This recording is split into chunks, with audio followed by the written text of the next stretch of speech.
So a very good evening to all our viewers today. Today we have a very special guest coming from Lebanon all the way. She's the head of CSR at Bank Audi.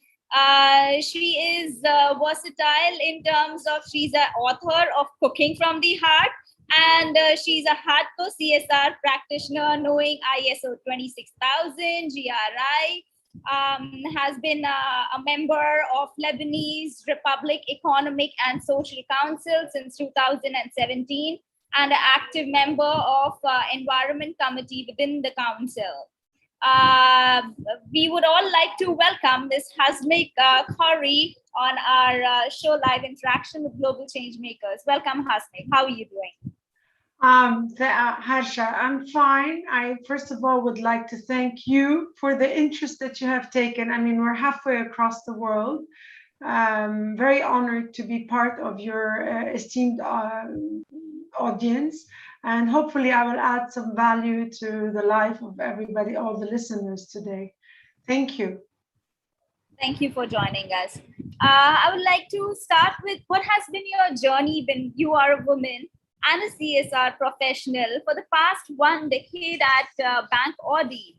What were the social challenges that you faced when you joined, and what are they right now? Actually, it was very interesting because a decade ago in 2010, when I joined the bank and was hired to do the social responsibility, there was nothing there. It did not exist. So I founded the unit together with the strategy, the policy, the procedures, everything that it would take to do a managerial system. And then it was a bit of a challenge in the sense that my management at that time was not introduced at all. I mean, we always did well, you know, in the social sense, and everybody wanted the bank, and they knew that the bank would be performing in the ethical values that they have, except that they couldn't see how the ethical values matched core business and how we could give back to the community with the better of the know-how we had. So that was a challenge at the time. It was a few years down the line that we were able to get the ball rolling, get people more excited, get everybody at the different level of management to come on board, to ask what was social responsibility. I have to say here, especially talking to a mostly Indian audience, that I am in great awe and respect, because I know that you have a mandated law, that you have a 3% turnover that is required for companies. And we don't have all of those advantages, I might say so. We are not tax deducted when it comes to paying back to the community or to the environment. So all of these issues come up when you're having a conversation with your CFO and it says, okay, what's the return on investment for us to invest in this? So you have to be able to explain all these challenges that are at the time. Today, the game is different. Last 2 years have been quite a defiance for us, ever since October 2019, where we had a political revolution, which was very tightly followed by an economic downfall, where our currency is completely devaluated. Followed by COVID, which was a global pandemic, and I don't have to share with you the aches and pains of that. So all these burdens have posed quite a challenge, coming from the financial sector, which is one of the 3 most strong pillars in the country, and being the new bad guy of the economy, because there came a time, because of the currency devaluation, we were not able to serve our customers in the mere reason of our being, which is a bank. So, and we still suffer from that, because also compliance and regulations have been very tough on us, and all the time trying to serve the community in the health issues raised by the pandemic and all of that. I'm happy now, if you allow me, Harsha, to share a little bit of a small presentation that I have. It's a bit of history for me, but I'm happy to share that with your audience. I would like us to take a look at at um, the past reports. You know, in our world of CSR, you only get to talk about what really gets measured. So it's a matter of pride for me to say that all of what you see here on the screen are the last reports of the last, symbolizing the last decade, from the very first one, which was a feel-good report, and then going into 2013, 2014, when we became GRI recognized and reported according to GRI, the ISO and the UN Global Compact and the 10 principles. And today, this last report is not officially published yet. It's in the drawer waiting to come out, and it represents the last 2 years instead of the last year itself. All of this was, of course, built on let me see, I'm going to try to get you on the next slide here. All of this was built on several milestones. Can you see my screen now? No, okay, this is the next one. All of this was done on different milestones from 2010 to 2020. And as you can see, there was lots of additional initiatives, activities taking place from adopting the environmental and social management systems that were mandated by the EIB, by the European Bank, when they became partners, looking into the different aspects of the UN Global Compact, founding the UN Global Compact National Steering Committee here in Lebanon. And I'm happy to talk a few minutes about that, if you allow me, because we did some fantastic work on that level. Of course, the main essence of the UN Global Compact being in a country is to promote the 10 principles and the SDGs, to expand and have more signatories come up on board, to support other companies when it comes to their COP and their COE reporting. And that led to some really fantastic work, Harsha, where today we are 227 members here in Lebanon, of which 87 are NGOs, non-governmental and goodwill societies. This was founded in 2015. In 2017 and 2018, we did something I'm very proud about, and was an avant-garde because it was about countering corruption, training on corruption issues, which is something which we in this Arab world have a lot to learn from, dealing with the UN development program, the regional hub, and their chief technical advisor for the integrity and anti-corruption issues in the Arab countries, getting on board the Minister of State for Administrative Reform, a local judge who dealt with administrative reform. So these were all big-time eye-openers as we really went into the heart of social responsibility, expanding what we know and what we learn to the youth, where we took sustainable minds to schools, to not kindergarten, but elementary schools, setting up a competition together with the Ministry of Education and Higher Education on different projects and aspects for letting young people come on board and think of sustainability. Devising a national plan for human rights, getting young entrepreneurs to come on board with the Young Sustainable Development Program of the UN, going to handicapped and reaching handicapped or disfavored citizens, where we were able to do for them an ABLE summit, which is something also allowing them to find job opportunities. Of course, I'm a woman, I have to touch on the gender equality issues and all the beautiful projects that we are currently running with the women empowerment principles, from Ring the Bell, from enhancing diversity in HR issues, from mentoring, from hiring women in technology, more focused sessions, getting more companies to realize what is the role that they can play on the SDGs, on the targeted goals themselves within the council, which my CEO used to represent as SDG 8 for economic development.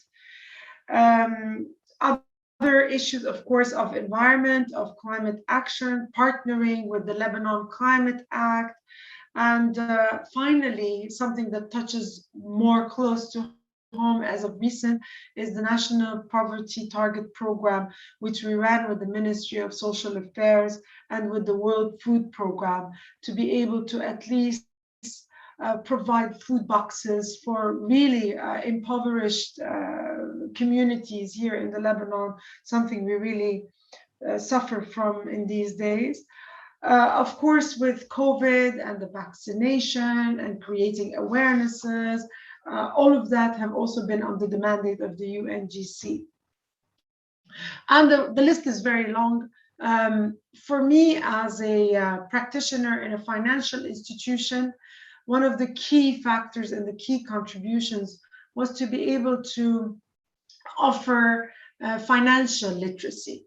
Financial literacy from age 7 to age 77, where young children at schools, we were able to create a fantastic web application, which is like a gaming process, where children of young age would learn how to, what is a bank, what's a credit, what's debit, how do I balance my book, what it means to be financially autonomous, and so forth. And going up to the older ages, or the third age citizens, where you get them on board to online banking, something they have not customarily been used to, where the third age citizens usually like to walk into a bank. So to teach this, and COVID did help in that sense, where people more and more needed to bank without being inside of a branch. So using all the online facilities, implementing the facilities and making them more user-friendly. There was a time in the last year where our call center got 12,000 calls instead of the 3,000 calls a day. So that's huge if you think about what was going on. I would like to move on and share a little bit, for just some insight for your audience, how our vision of CSR is and the pillars that touch the bank's different issues, and how we have looked at our materiality over the years, how we have identified the stakeholders of the bank internally, externally, done a lot of due diligence on what is priority in issues of relevance, and how these fit into the pillars that are priority to us. Meanwhile, the SDGs came about back in 2016, where we were halfway in the voyage.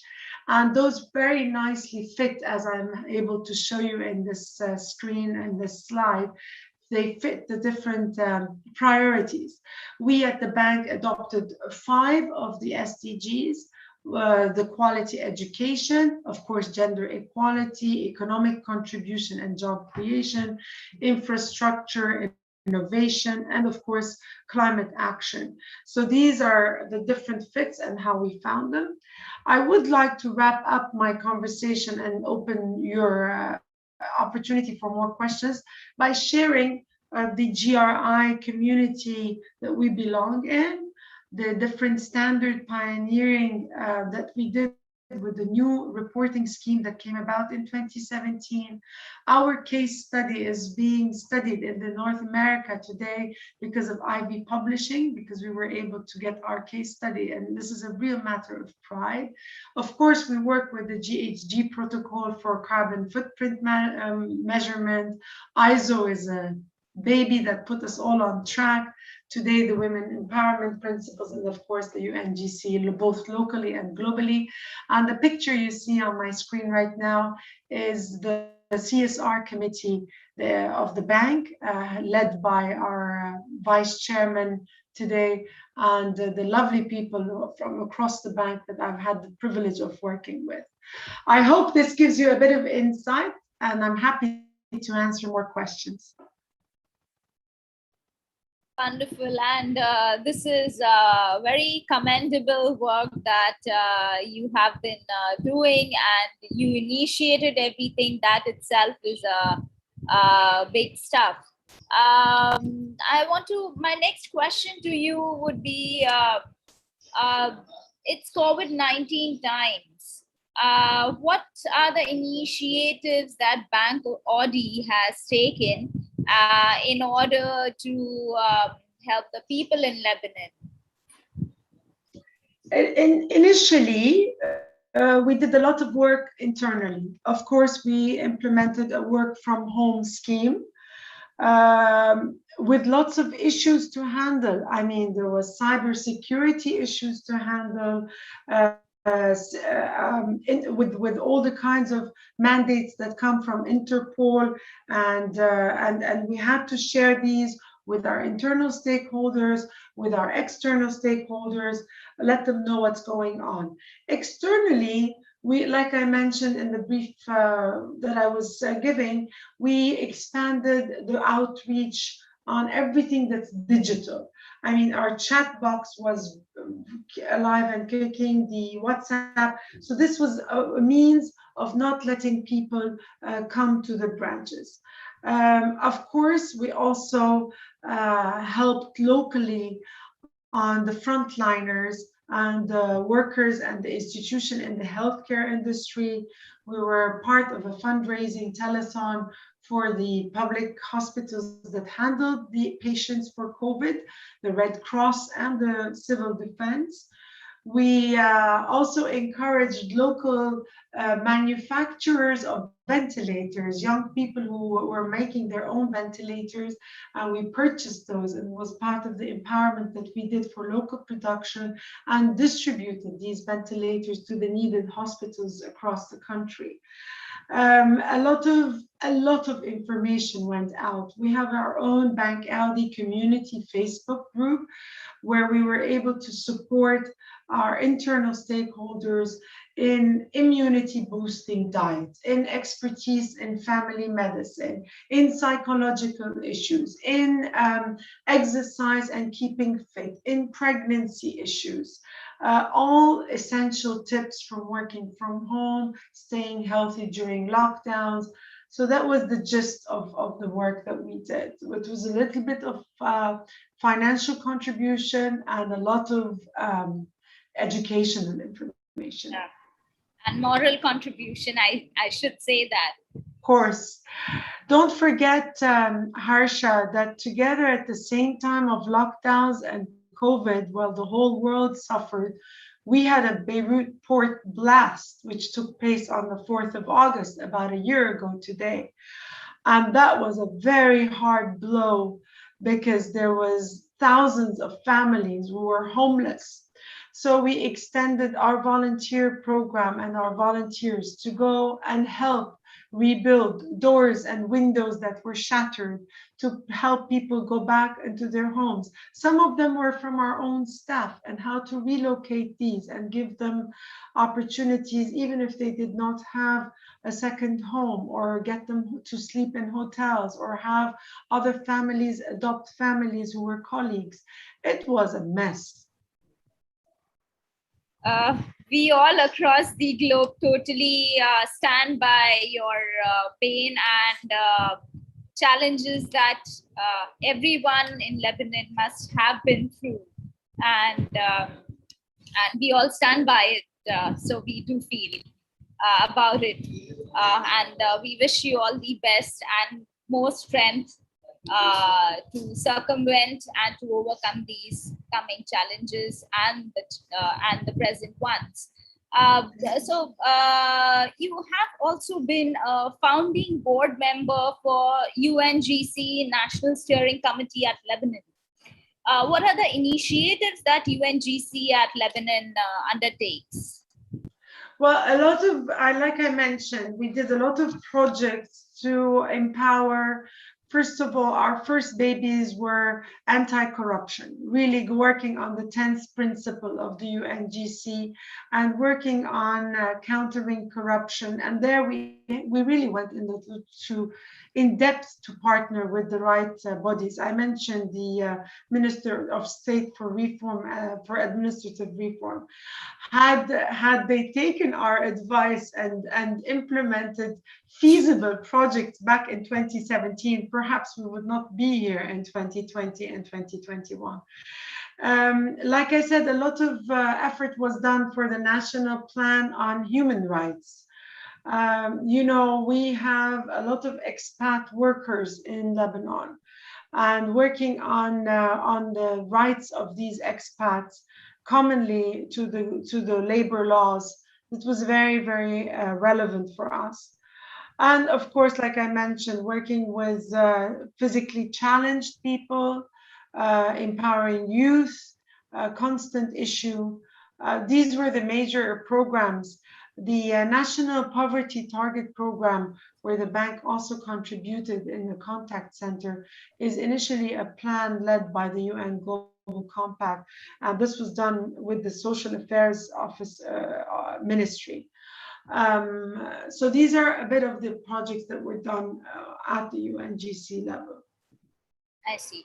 Now, Hasmig, there are news internationally that Lebanon is going through certain financial crisis, and Bank Audi being a financial institution. What are the initiatives that you all would be taking for the people living in the below poverty level, for the marginalized community, for women who must be undergoing far more stress, for differently abled people? As you rightly mentioned, you all are doing something. The UNGC, Lebanon is doing something.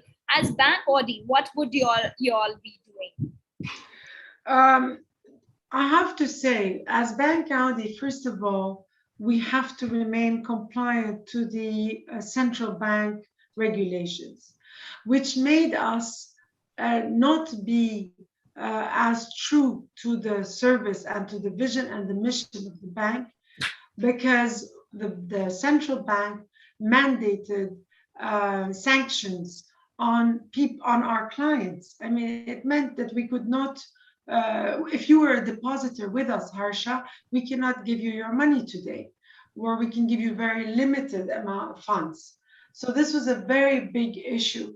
In all transparency, we had a lot of self-assessment to do about the governments, about the governance, about our own accountability, and about how our culture of all the values were shattered, of everything we believed in. Today, the geopolitical unrest, the explosion, COVID, all of these together on top of each other brought out that could we still be, could our values of integrity and accountability and the commitment still be in place? I will honestly say, we are doing our best to try to maintain and remain compliant and be able to allocate as much as possible funds within the regulations mandated. I realize it might not be satisfactory to most, but we are very acknowledgeable. My colleagues who lead risk and compliance have time and again spoken to government leaders and told them that the borrowing of private funds for government use was a recipe for disaster. And unfortunately, some people just don't, they think they know better, or their hands are tied, and this led to the disastrous economic mess we're in today. When it comes to women and diversity, at Bank Audi, we take great pride in being at 47% female in the middle management. And when it comes to our board of directors, we are 22% women-led.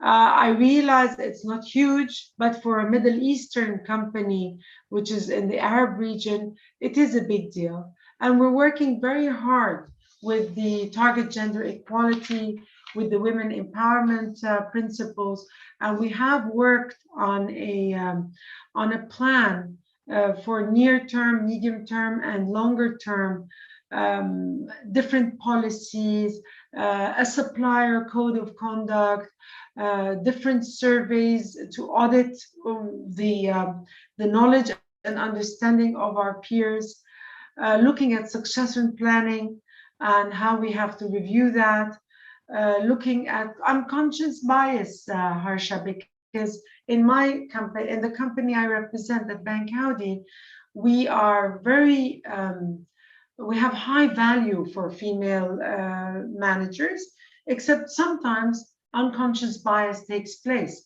So it's not an intentional, but just, and you know, of course, when it comes to downsizing, the first people who usually suffer are females.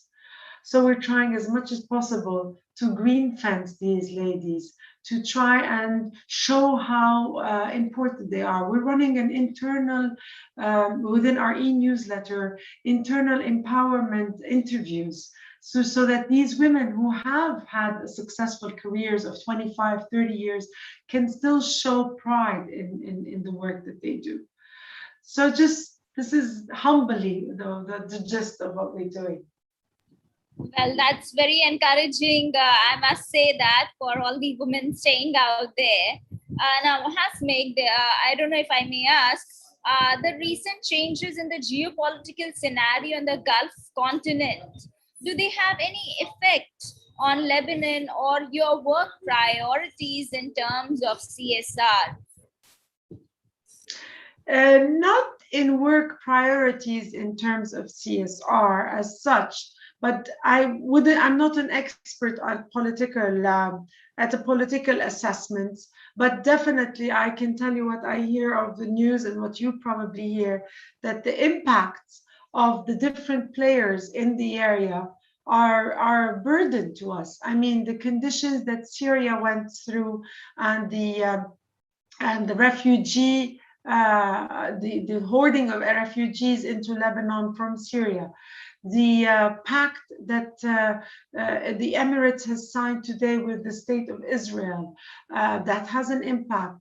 The different reforms taking place in the different political arenas all around us, of course, they have different impacts when it comes to assuring simple means of existence.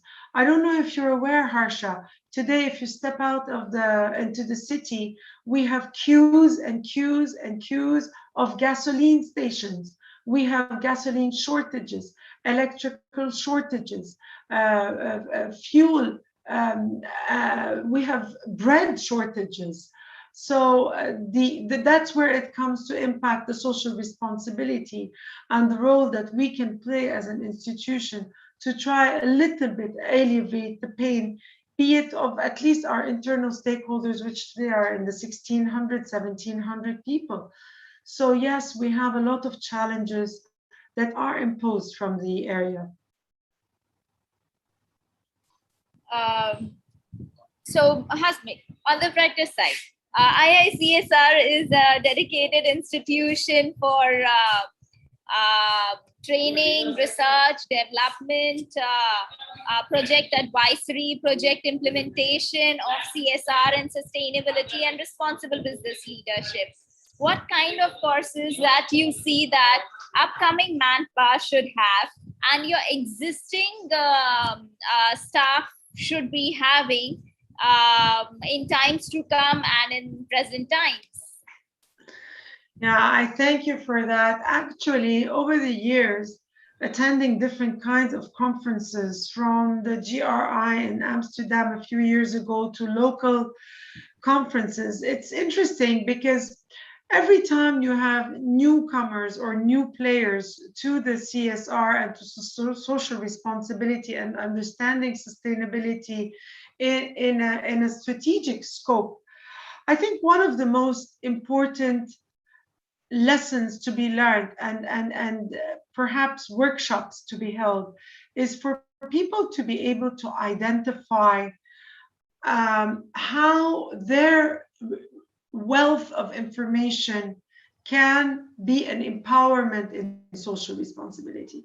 Problem is, Harsha, every time I have a conversation with a newcomer, they say, yes, I want to help the education. Yes, I want to help environment. Yes, I want to do this and that.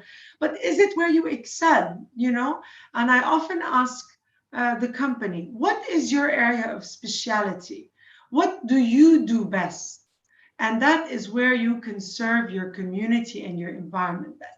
So I think identifying the material topics of impact where a company can make, or even a person, an individual can make, this is a very important workshop. And I think this is where you can make a very big difference. I personally enriched my own life this year by doing the SDG ambition approach of the UNGC. They had this pilot program of raising ambition because of the shortcomings of the targets of the SDGs for the Agenda 2030. There was this 10 different benchmarks that they were able to pinpoint. I learned how to raise an ambition, how to create a pathway, what to use as actions, how to create sub-goals, how to implement and look at the metrics as well, and even more so, how to get others in the company on board. I mean, I went and hooked HR on my team to be able to give me some gender balance and getting the one that I love the most is the 100% of employees across the organization learn a living wage, which is something for HR, and then the gender balance at all levels of management. So here there was an opportunity to interact with the different units and the different departments at the bank. Another example is the one that looks at the science-based emissions reduction, where I had to go and get the people who handle everything that's building management and administrative to tell them, okay, we have meters, we do the greenhouse gas protocol, we do the carbon footprint measurement, but how do we look at reducing our impact on the different things? Okay, I have to say, COVID helped them a little bit because people were confined. It meant less electricity consumption, less paper consumption. So it's a double-edged sword. But if you ask me, these kinds of metrics help and these kinds of goals help. Wonderful, Hasmig. One of my colleagues, Mr. Vijay Kamble, has a question for you. So would you like to?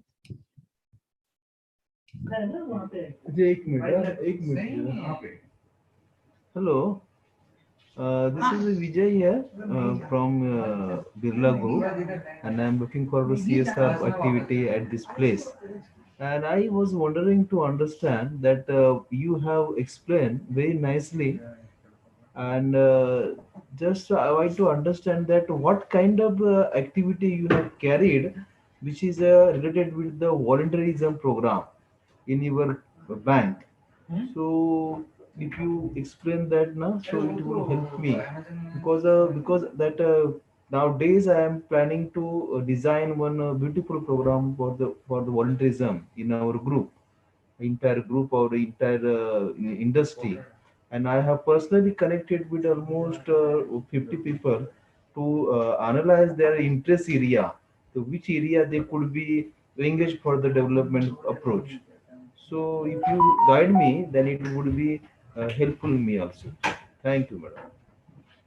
Vijay, I got bits and pieces of what you said. Could you please repeat the exact area of interest? I understand you're preparing something, but I didn't get the core. Can you please repeat? What this is the what happened na ki I am planning some program which is a voluntarily based program for the engagement of the employee in CSR. This is a program I am presently planning. I would like to understand what kind of and what method you have adopted in your bank for the volunteerism program. Yeah. Okay. Thank you for the question. I think it's interesting for me to tell you about our volunteer program. A few years ago, I looked at the, in the United States, the financial world, they have fantastic programs. And I was able to do some research. And one of my colleagues who is an expat from the States told me, why don't we look at establishing a volunteer program? So we established a program in the States. What they do, one day out of the 365 days a year, they devote a day where the entire company, from the CEO to the people who take care of our cafeteria, would together shut down the company. It would probably be a holiday. And they all go and they work on a specific project with a specific theme. I a little bit based myself on that. And we created something called Be a Hero for a Day. We created a volunteer program. We did not say one day in 365 days, but we said each person at the company should give a minimum of 6 hours a year. 6 hours is not that much. And then the challenge was to identify where these people could serve. Some of the departments and the department heads themselves said to me, let's do it as part of a team building program. Let's go and serve the community in whichever way we want to say fit, and as a team. So, for example, the IT head came and told me, I want my people off the screen. They're on the screen the whole time. Can you create for us a program where we are away from the screen, when we are team building and at the same time serving the community? So we were able to get in touch with one of the, not one, actually, it was like 5 different old age home elderly societies. We took on a park at Beirut, a huge park. We took the whole IT team, which was like 180, 200 people at the time, away from the screen. And they were able to spend time, play backgammon, stretching, do different yoga therapy and all kinds of exercises, and have lunch and play and enjoy a beautiful day. That was an example. Then sometimes I had other programs with the Global Money Week, with financial literacy programs. And I engaged different 4 or 5 colleagues at a time, would go to schools, to local schools, public schools, for the age group of 13, 14-year-old, go inside the classroom and volunteer their time, their know-how, and talk about financial issues. This was another program. Vijay, I cannot tell you the fantastic feedback that I have from every single such intervention, because people get all excited about giving back. And I have a video I'm happy to share with you if you share with me your email, about how my colleagues get enthusiastic and they say we volunteer our time, but in fact it's very selfish because we get so much gratification in return. I hope this answers your question. Absolutely, absolutely, madam. Thank you, thank you, thank you. Super program. Thank you. So, yeah. Harsha, if you like, I've also put a slide here where you can have all my details. You can look at my, and you can please have your audience look at the different links that I've posted, and I'm happy to share my email as well. If you like to share it at some point with your audience or place it, please do so. I'm happy to share examples, different initiatives, even insights of different projects we've done over the years. So that would be great. Would you like to say your email ID so the people who would listen, they can... Yeah, maybe I can even add it to the chat here. If I'm not mistaken, I can add it and everybody can look at it. It's my name, Hasmig.Khoury, at bankaudi.com.lb. So there it is. Everybody can have it on the chat. So happy to answer questions. You can drop me a line on LinkedIn or on my email. Wonderful. Thank you so much, Hasmig. Any final message for all of us? I think you should give me a final message, because I think you do much more than we do, even if it's mandated by law. I think it's fantastic that you are able to have such a law where at least the good work of people is recognized by the state. And I think this is a beautiful thing. I wish our country would be following yours. Thank you so much, Hasmig, and I'm sure when things are back to normal, we will get to meet, and things could be replicated in different countries, the same law. I hope so. It would make the world a much better place. Sure. Thank you so much, and thank you for sharing your time, your life with us, and namaste from India. I appreciate the opportunity. Thank